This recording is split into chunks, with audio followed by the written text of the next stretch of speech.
এত বড় স্পর্ধা, হ্যাঁ? ওই মেয়ের এত বড় স্পর্ধা মম যে আজকে ও আমাদের নামে থানায় এফআইআর করছে। কি চাইছে ও? আমাদের জেলে থাকতে হবে? ও কোর্টে তুলবে আমাদের? হ্যাঁ, তুলতেই পারে, 100 বার তুলতে পারে, কারণ বারবার তো আর অপরাধ করে পার পাওয়া যায় না প্রিয়দর্শিনী মুখার্জি। ভুলের মাসুলতে একটু চুকোতেই হবে। শাট আপ আদিত্য, আমি তোমার সঙ্গে কথা বলছি না।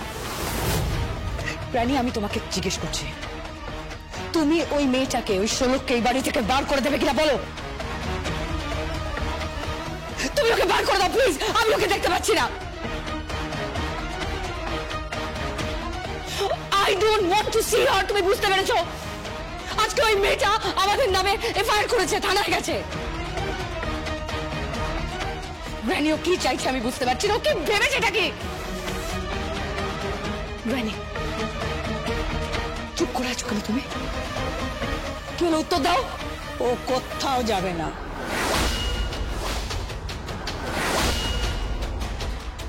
রানী, কি বলছো কি তুমি?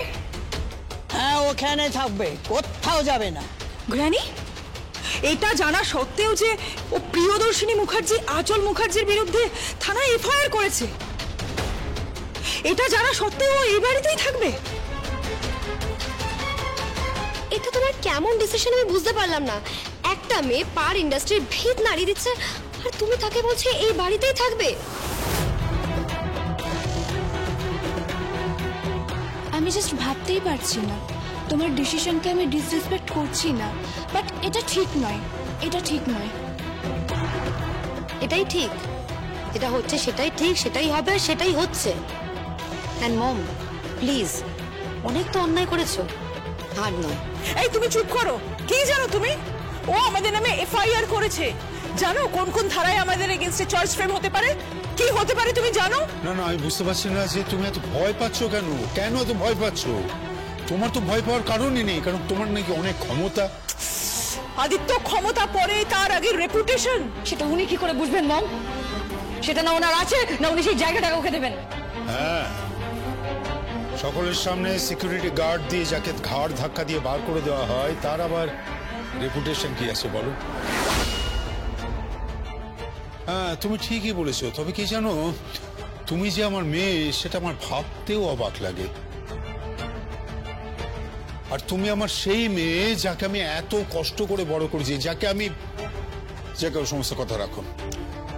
তোমার মায়ের কি কন্ট্রিবিউশন আছে, কি কন্ট্রিবিউশন আছে তোমার পেছনে? একবার বলো তো, কি করতেন তখন? সারাদিন পার্টি, হুল্লোড়, নাচ গান। দোহাই আদিত্য, এক ঘি পুরনো কাসুন্দিয়ার ঘটনা দোহাই, তোমার হাত জোর করছি। আর কোনো কথা নয়, আমি ডিসিশন নিয়ে নিয়েছি, শোলক এখানেই থাকবে, আর কোথাও যাবে না। ও এখানেই থাকবে। না, ও থাকবে না। যদি ও এই বাড়িতে থাকে তাহলে কোথাও থাকবে না। কি বলছো কি তুমি? হ্যাঁ, ও কোথাও থাকবে না। আজকেও যেটা করেছে, ওই মেয়েটা এফআইআর করেছে, তুমি বুঝতে পারছো? ওটা যদি সোশ্যাল মিডিয়াতে ছড়ায়, লিক হয়, আমাদের মান সম্মানের কি অবস্থা হবে? আমাদের এই পার ইন্ডাস্ট্রিজের গুডউইল, পার ইন্ডাস্ট্রিজের রেপুটেশন কোথায় যাবে? কোথায় মিশে যাবে সেগুলো? বুঝতে পারছো একবারও ড্যাড? একটা গায়ের মজুর সেই মেয়েটা এসে আমাদের সাথে টক্কর নেবে, তুমি বুঝতে পারছো সেটা? Granny, I am telling you, যদি ওই মেয়েটাকে তুমি এই বাড়ি থেকে বার করে দাও, ওয়েল এন্ড গুড, মঙ্গল। নইলে ওকে আমি এই পৃথিবী থেকে উড়িয়ে দেবো।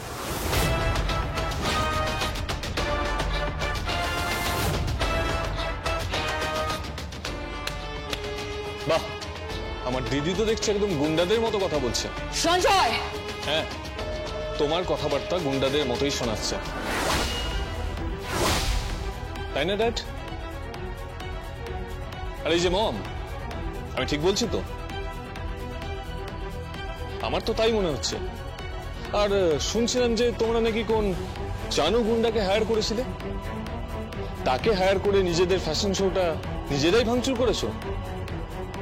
এ কেমন খেলা তোমাদের? তোমরা নিজেরাই গড়ছো, নিজেরাই ভাঙছো। এক্স্যাক্টলি। আর এটাকেই বলে পলিটিক্স। একটা ঘৃণ্য পলিটিক্স করে মেয়েটার জীবনটাকে একেবারে শেষ করে দিলে। মেয়েটা পারবে আর মাথা তুলে দাঁড়াতে? কোনোদিন পারবে না। লাইফটাকে একেবারে শেষ করে দিলে। আরে এনি টাইম ও ডিজাইনার হিসেবে আঁচলের থেকে অনেক বেটার। একটা বড় ইনস্টিটিউশনে পড়লে বড় ডিজাইনার হওয়া যায় না, তার জন্য মেধার দরকার হয়, তার জন্য একটা প্র্যাকটিক্যাল অ্যাপ্লিকেশন লাগে, যেটা শাড়ির আছে। প্লিজ ড্যাড, ওরকম একটা মজুরের সাথে আমার তুলনা করো না কিন্তু, ফর গডস সেক। চুপ করো আঁচল, এখন এইসব কথা থাক। আমি এখন মমের কাছ থেকে জানতে চাই মমের সিদ্ধান্তটা কি। মম, আমি শেষবারের মতন তোমার কাছ থেকে জানতে চাইছি, তুমি ষোলককে এবার থেকে বাদ করবে না করবে না? করব না।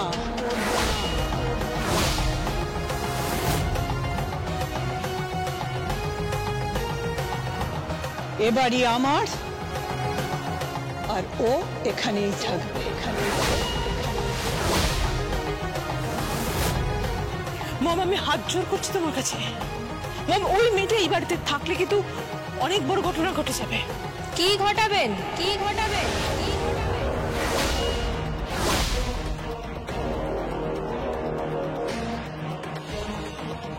আর কি ঘটাবেন? অনুষ্ঠান পণ্ড করেছেন, ভাঙচুর করেছেন, এবার কি গুন্ডা লাগিয়ে আমাকে মারার চেষ্টা করবেন? অবশ্য আঁচল বিবি সেটাও করেছিল।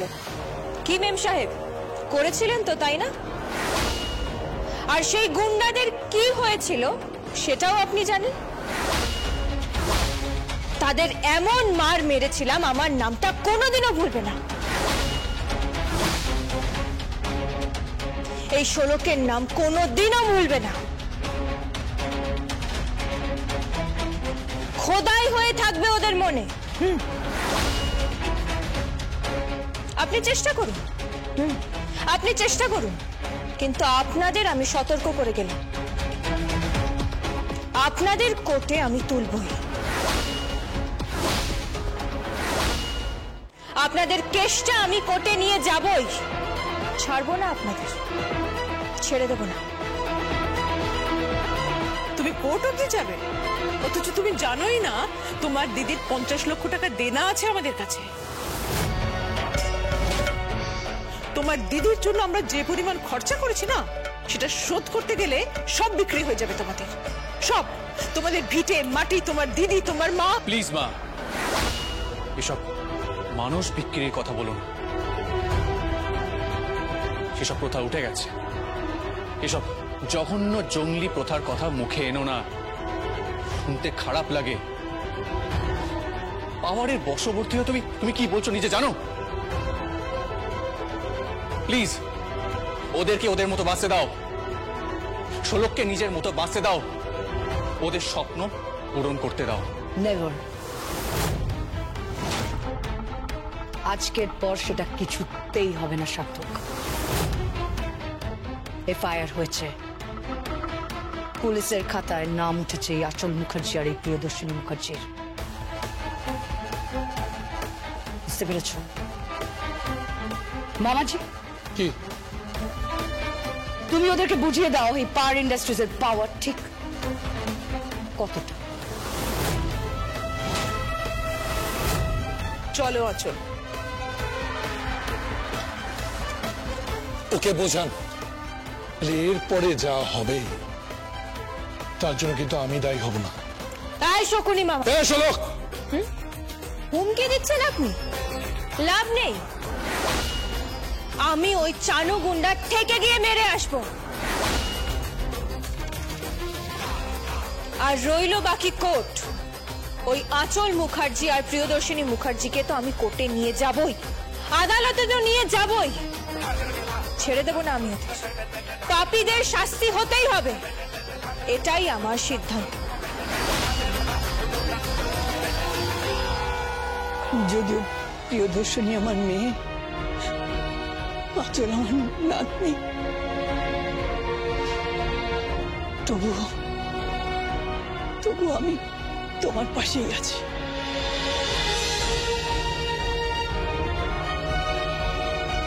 তোমাকে প্রণাম জানাই। শোলক, ছেড়ে দে, সম্পর্কটা একেবারে নষ্ট হয়েছে। নষ্ট তো হয়ে গেছে, আর কিচ্ছু বাকি নেই। পচন ধরে গেছে বাবা, পচন ধরে গেছে। সার্থক, কোয়েল, তোয়েল, অদ্রিজা, বিরজা, ওকে বোঝাও, ওকে বোঝাও, নাহলে এই শহরে ওর থাকার জায়গা কম পড়ে যাবে। ইনফ্যাক্ট এই পৃথিবীতে ওর থাকার জায়গা কম পড়ে যাবে।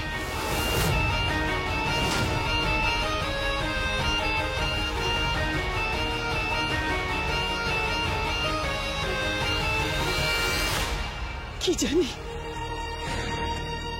কি হবে আমার এই সংসারের।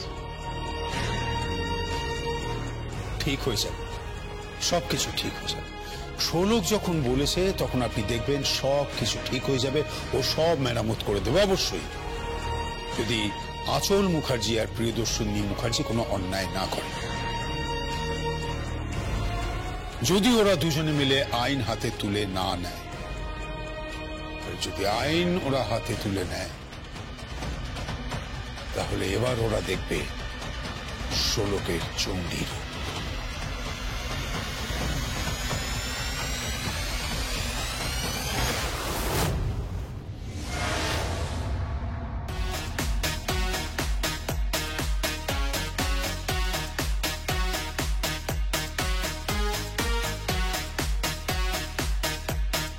হ্যাঁ ম্যাডাম, মুখ তো বন্ধ রাখতেই পারি, কিন্তু ম্যাডাম রোকড়া লাগবে তো। হ্যাঁ, এই চানু আবার রোকড়া ছাড়া কিছুই বোঝে না। আপনি একটা কাজ করুন, আপনি আপাতত 5 লাখ টাকা পাঠিয়ে দিন, পরে যদি আবার লাগে আমি চেয়ে নেবো। হ্যাঁ,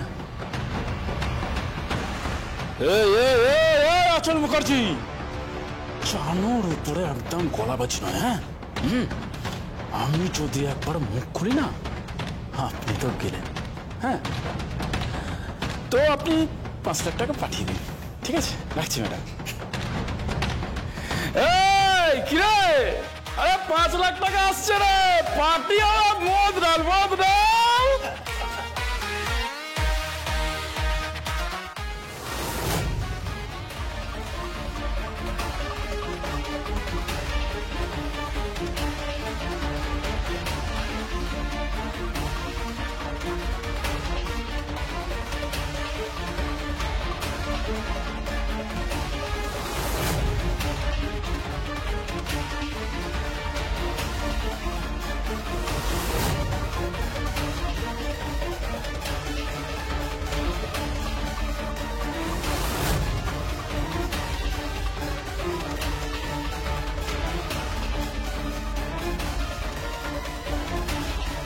ভরে দিয়েছি গ্লাস ভর্তি মদ।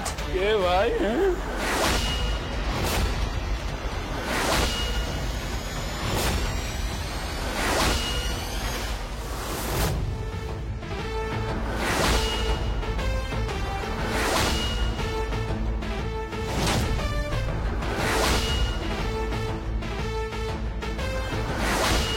তুমি?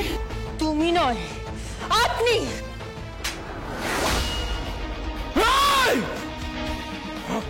গায়ে হাত দিবি না। এই তো নেমে এসেছিস না, নিজের ভাষায় নেমে এসেছিস। তুই তো গাড়িতে, তাই না? এবার মুখ খোল, মুখ খোল, বল কে টাকা দিয়েছিল তোকে? বল কে টাকা দিয়েছিল? কিসের টাকা? ওই ফ্যাশন শো ভুন্ডুল করার জন্য কে টাকা পাঠিয়েছিল? বল কে টাকা দিয়েছিল? বল বল। একদম গায়ে হাত দিবি না, গায়ে হাত দিবি না।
ফুরফুর করে দি।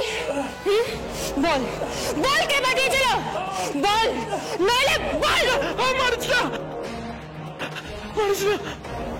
তাড়াতাড়ি বল, নইলে কিন্তু বলছি আচল মুখার্জি।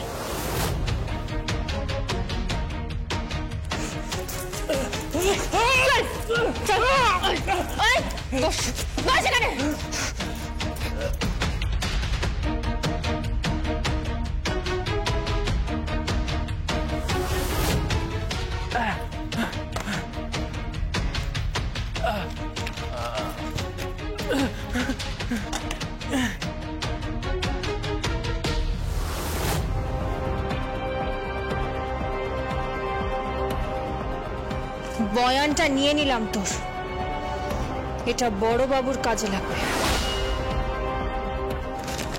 চলি চানু সোনা। ও আর হ্যাঁ, কাউকে বলবি না যে তুই এই শোলকের কাছে মার খেয়েছিস, তাহলে এই মার্কেটে তোর আর ইজ্জত থাকবে না, কেউ আর তোকে সুপারি দেবে না।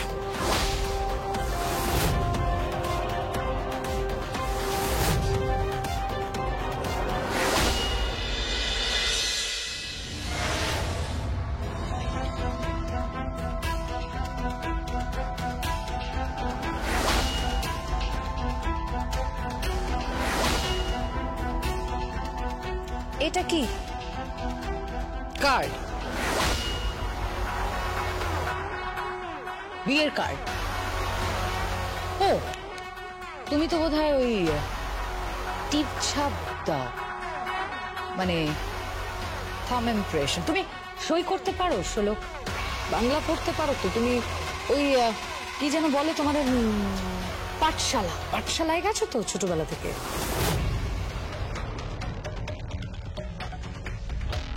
ইলিটারেট, আনসোশ্যাল, আনকালচার নেই।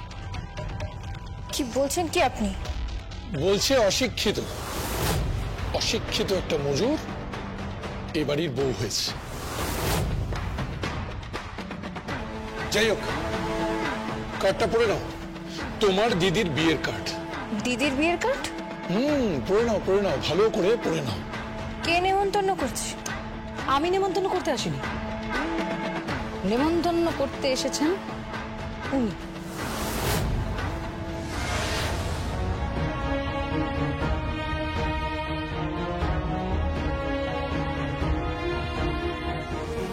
মা, মা তোমরা? হ্যাঁ, তোর শ্বশুর বাড়িতে নেমন্তন্ন করতে এলাম। মেয়ের বিয়ে, তুই তো এখন এ বাড়ির বউ, তাই আসিস। আই বুড়ো ভাত হবে, তারপরে সবাই আবদার করছে ওই কি সব হয় না, হাতে ওই মেহেন্দি টেন্দি, ওইসব হয়, ওগুলোও হবে। আজকাল নাকি ওসবের খুব চল। আসিস মা। মা তুমি নিজের ইচ্ছেতে বিয়ে দিচ্ছ? দিদি মত দিয়েছে? হ্যাঁ, ও মত দিয়েছে। না, আমি এটা বিশ্বাস করি না। আমি মত দিয়েছি।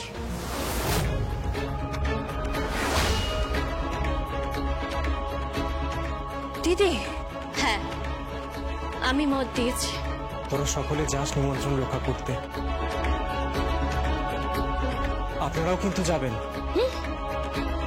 আমাদেরকে আলাদা করে বলতে হবে না, আমরা তো বর পক্ষতেও আছি, আবার কনে পক্ষতেও আছি।